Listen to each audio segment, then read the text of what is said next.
안녕하세요. 자기소개 먼저 짧게 부탁드릴게요. 저는 이번에 헝가리에서 1년간 교환학생을 마치고 돌아온 엄윤정이라고 합니다. 네, 저희가 이번에 본격적으로 질문 들어가겠는데요. 가장 기초적인 질문 먼저 드릴게요. 헝가리를 가게 된 계기가 어떻게 되시나요? 헝가리를 선택한 이유. 일단은 교환학생을 가기로 마음을 먹었고, 그리고 제가 여행을 되게 좋아하기 때문에 영어랑 여행을 둘 다 할 수 있는 곳으로 가장 적절한 곳이 유럽이라고 생각을 했어요. 그래서 일단은 헝가리가 되게 유럽의 중심부에 위치해 있기 때문에 여행도 되게 쉽게 다닐 수 있고, 일단은 영어도 되기 때문에 헝가리를 일단 선택하게 된 거고요. 그 중에서도 가장 큰 이유가 헝가리가 되게 물가가 싸요. 그래서 일단은 유학생들의 경제적인 부담도 덜어주는 게 가장 효도하는 길이었기 때문에 헝가리를 선택하게 된 것 같아요. 물가가 동유럽, 서유럽 그렇게 많이 차이가 나나요? 네, 일단은 훨씬 싼데, 그거를 비교할 수 있을 법한 게, 일단 콜라를 하나를 예로 들자면, 헝가리는 2.5리터가 1,500원이고요. 서유럽 같은 경우는 500ml짜리가 1,500원이에요. 이렇게 비교하면 뭔가 감이 오시나요? 그러니까 대충 비교했을 때 한 5배 정도 가격 차이 난다, 뭐 이 정도? 모든 면에서 5배가 차이가 나진 않는데요. 네. 그럼 혹시 교통비도 차이가 많이... 네, 죄송해요. 그럼 교통비도 혹시 차이가 많이 나나요? 교통비가 헝가리가 굉장히 싼데, 예로 들자면 한 달 교통권이 모든 트램과 버스, 메트로를 이용할 수 있는 그 한 달 교통권이 약 2만 원이 되지 않아요. 근데 그 2만 원이 한 달권인데 비해 서유럽은 1일 원종일 무제한 사용권이 15,000원이거든요. 한 달과 하루의 차이로 보면 되게 큰 거죠. 한 달에 2만 원 정도면은 저 같은 경우 사용하는 차비보다도 훨씬 적은 것 같은데. 네, 굉장히 교통비가 저렴해요. 그러면은 굳이 그쪽은 차를 가지고 다닐 필요성도 없을 것 같은데. 근데 보통 기차를 많이 이용하는 편인 것 같아요. 기차가 되게 잘 돼 있어서. 네. 그렇죠. 우리나라랑 다른 그런 유럽 문화가 또 이 기차로만으로도 유럽 여행 다 할 수 있다는 뭐 이런 장점이 있다고 들었는데. 헝가리어를 거기서 혹시 따로 배우시거나 아니면 학교에서 혹시 그걸 헝가리어로 수업을 하는지 여쭤보고 싶어요. 일단 교환학생 간다는 자체가 영어 공부를 하러 간다는 거기 때문에 모든 수업이 다 영어로 진행이 되고요. 그래도 저는 1년간 헝가리에 살았기 때문에 헝가리어를 배워야겠다는 생각도 들어서 학교에서 따로 헝가리어라는 과목을 개설해요. 근데 그 과목 자체도 일단 영어로 설명이 되고, 그런 것 때문에 헝가리어에 대해서 자세히는 아니어도 조금 생활하는데 불편함 없는 정도로 배울 수가 있어요. 생활 헝가리요? 네. 숫자라던가 어디 물어볼 때에 되게 유용한 수준의 정도? 그러면 헝가리에서도 헝가리 대학인데도 헝가리어를 사용하지 않고 영어를 사용해서 수업을 하는 거예요? 네, 근데 일단은 저희는 헝가리 정규 학생들이랑 같이 수업을 듣지 않고요. 같이 각국에서 온 교환학생들끼리 모여서 그 안에서 그룹을 만들어서 되게 소규모로 수업이 진행이 돼요. 교수님이랑 한 학생 3, 4명 정도 해서 따로 별도로 편성된 반에서 수업을 진행을 해요. 그러면 혹시 아까 생활 헝가리어 때문에 질문을 하고 싶은데, 직접적으로 생활 헝가리어를 배우고 난 뒤에 이제 혹시 사용해본 경험이 있으신지? 네, 되게 시작할 때 많이 사용을 했는데 학생들을 제외하고는 현지인들이 그렇게 영어를 잘하지 못해요.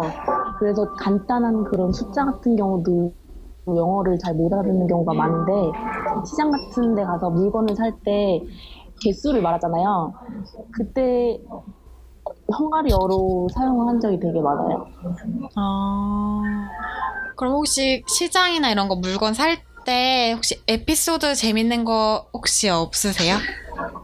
일단 모든 에피소드가 다 영어를 못해서 그 현지인들이 영어를 잘 못해서 생긴 에피소드가 되게 많은데요. 그 네네네. 중에 하나를 말하자면 제가 돼지 목살을 사러 갔는데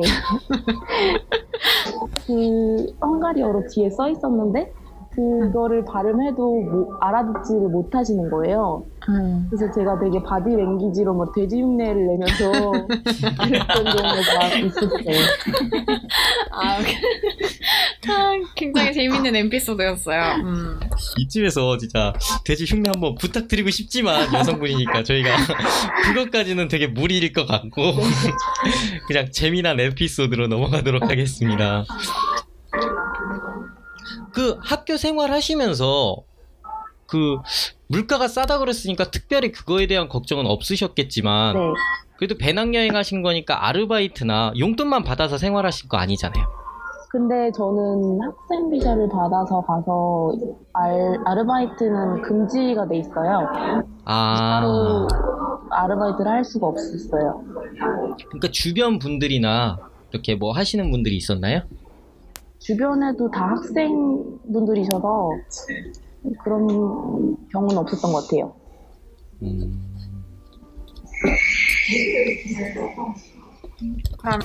그러면은 제가 학교를 별로 안 좋아해요. 그 학교 얘기는 그만하고 네.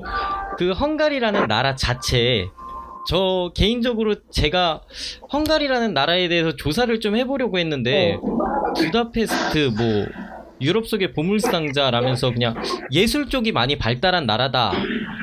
뭐 요 정도 이외에는 추가적으로 한국에서 얻을 수 있는 정보가 굉장히 제한이 돼 있는 것 같아요.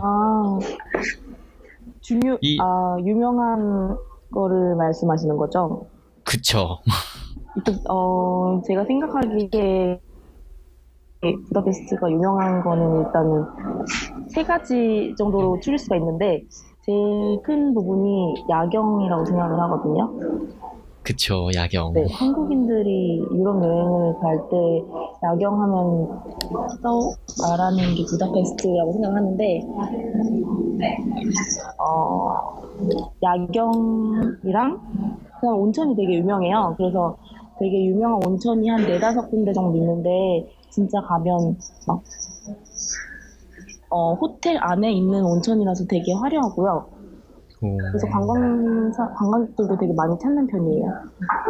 그리고 되게 유명한 음식으로 굴야시 수프라는 게 있는데 그 수프가 되게 한국인 입맛에 맞고 한국의 육개장이랑 맛이 되게 비슷해서 관광객들이 되게 서양 음식 같지 않아서 되게 많이 찾는 편이에요.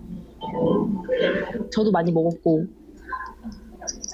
그러면은 그런 음식으로 한국에 대한 그리움을 굉장히 많이 달래셨어요?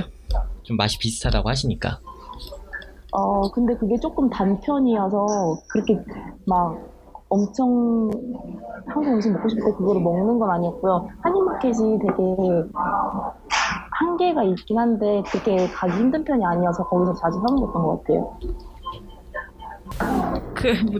한국에서 한국인 입맛이랑 비슷하다는 그 스프의 가격은 혹시 얼마 정도예요? 되게 음식점마다 다르긴 한데 보통 2명이서 충분히 먹을 양 정도가 나오는데 그게 한 5,000원 정도 하는 것 같아요. 정말 진짜 생각보다 물가가 굉장히 싼 것 같아요, 그곳은. 특히 레스토랑 외식하는데 그렇게 큰 부담이 없어요. 그럼 이 나라를 추천한다고 할 때 영어 공부도 할 수 있으면서 한국보다도 물가가 저렴하고 뭐 이런 장점을 내세울 수 있겠네요? 네, 그렇긴 한데 일단은 알아두셔야 할 게 현지인들은 그렇게 영어를 잘하지 못해서 조금 그런 점만 빼고는 추천할 만한 나라인 것 같아요. 미국에서는 그런 자기만의 스페이스를 굉장히 갖는 거에 되게 예민하고 심지어 저희가 그때 공항 인터뷰를 해본 결과 같이 항상 있는 자기 아내와도 거리를 두고 그러니까 완전 거리를 뭐 1m 둔다기보다는 자기만의 그 경계선이 있다고 해서 이제 그 경계선만 잘 안다면 그 미국에서 생활하는데 그래도 불편하지 않을 거다. 그러니까 그것만의 풍습이라고 할 수 있는데 이런 거와 비슷하게 헝가리에서도 혹시 헝가리만의 그런 식의 주의할 점이 있다면 어떤 게 있다고 생각하세요? 헝가리 자체에서 느낀 그런 한국이랑 다른 거 말씀하시는 건가요? 네.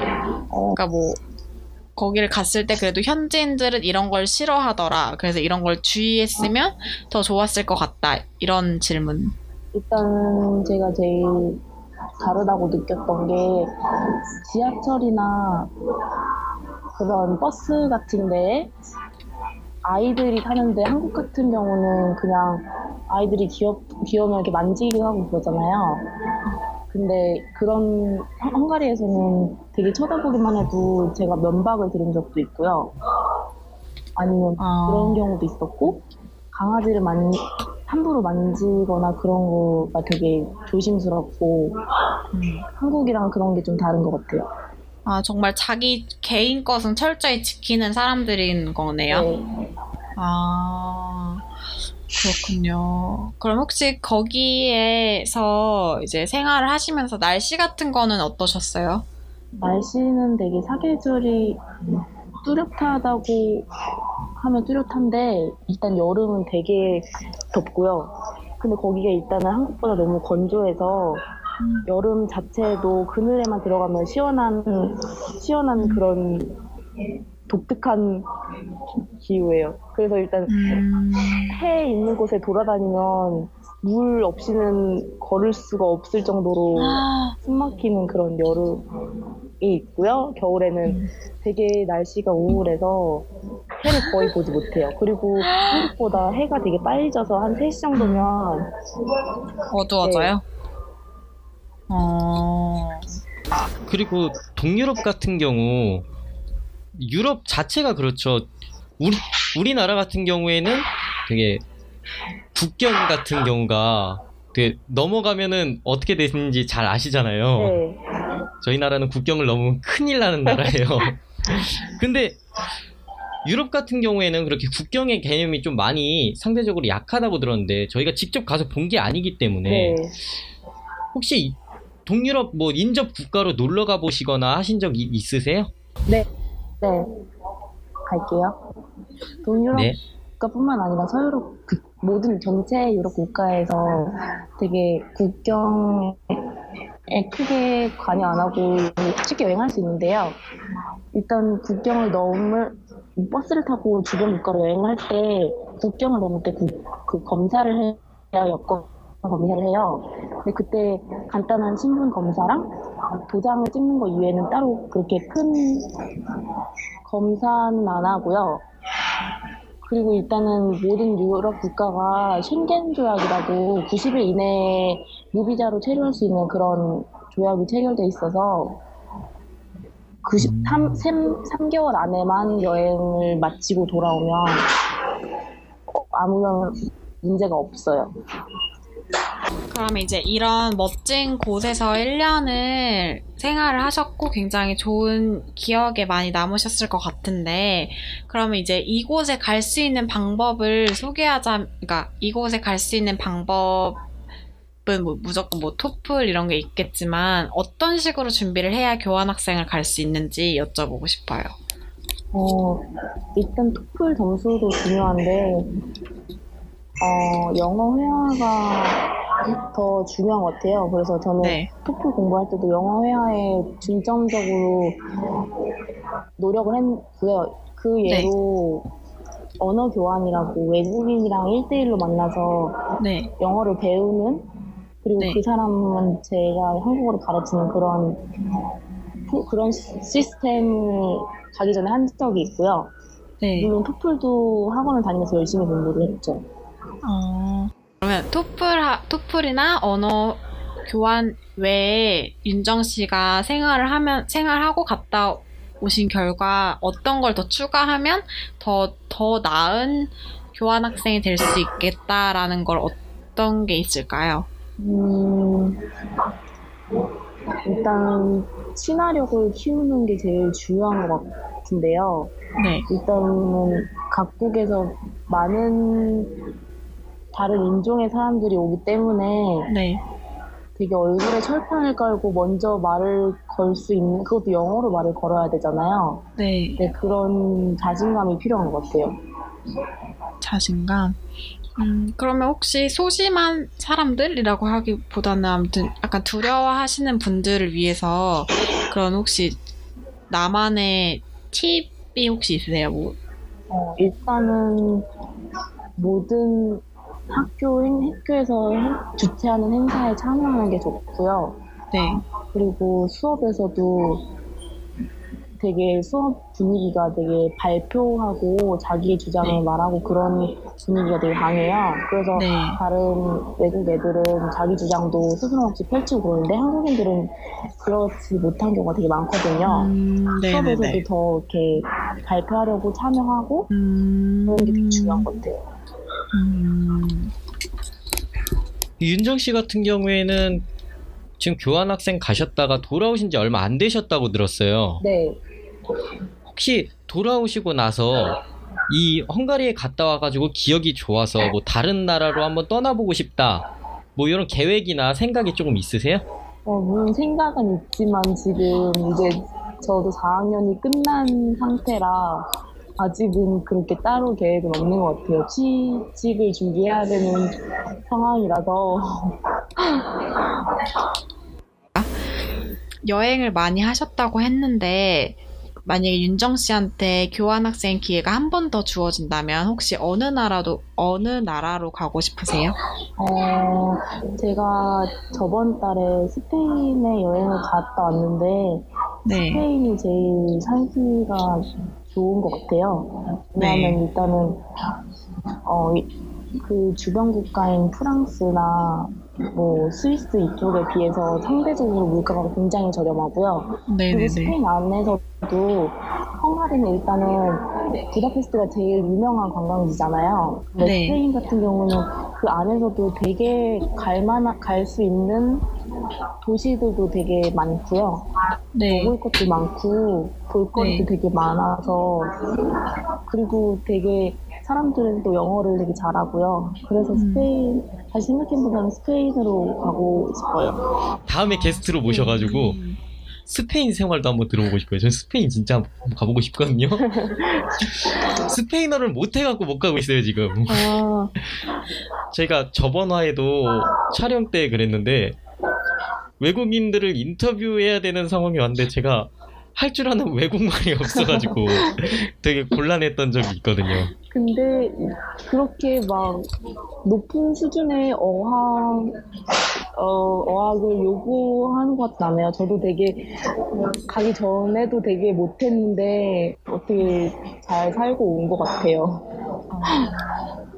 그러면 저희 방송을 듣고 있는 분들 중에서 그곳에 가기 두렵고 망설이는 분들을 위한 방송인데, 그러면 이제 윤정 씨가 혹시 그분들에게 하고 싶은 한마디가 있다면 혹시 부탁드릴 수 있을까요?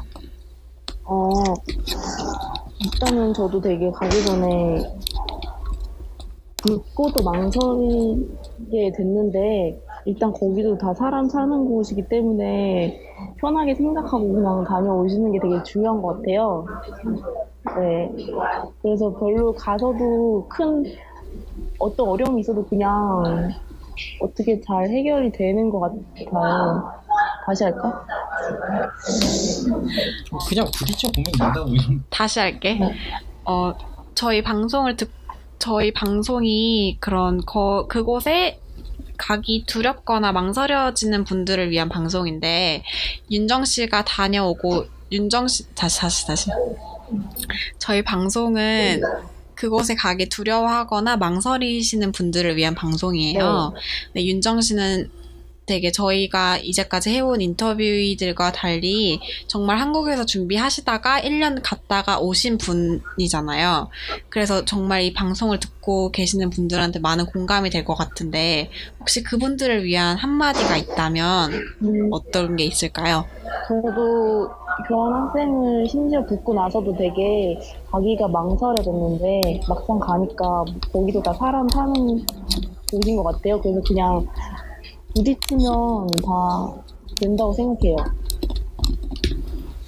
아, 그냥 일단 아무것도 몰라도 한번 시도를 해보는 게 중요한 거니까. 네. 그 윤정 씨 같은 경우에는 헝가리를 가가지고 얻은 가장 큰 점이 무엇이라고 생각하세요? 일단은 되게 많은 제가 뭐 인종이라던가 평소에 가지고 있던 편견이 되게 많았는데 다양한 인종을 거기서 만나면서 그런 편견도 깨진 것 같고요. 저 한국이랑은 되게 많은 문화 차이가 있었는데 그런 거에 대해서도 되게 수용할 수 있는 그런 마음을 가지게 된 것 같고 되게 많은 여행도 되게 많이 하면서 경험을 많이 하게 된 것 같아요. 그 다른 그러면은 헝가리로 나가고 싶어 하시는 분들에게 헝가리는 추천한다면 별점 몇 점 정도를 주실 수 있으실 것 같으세요? 5점은 한 4점 정도? 예, 그러면은 오늘 인터뷰는 여기까지 마치도록 하겠고요. 오늘 많은 도움 주신 윤정 씨, 네. 저희 다시 한번 감사드립니다. 감사합니다. 감사합니다. 네, 오늘 여러분들을 위해 특별히 준비했던 저희 6화 교환학생 편 어떠셨나요? 다음화도 정말 알찬 정보 그리고 알찬 게스트 모시고 여러분들과 함께 하도록 하겠습니다. 감사합니다. 나 손 한 번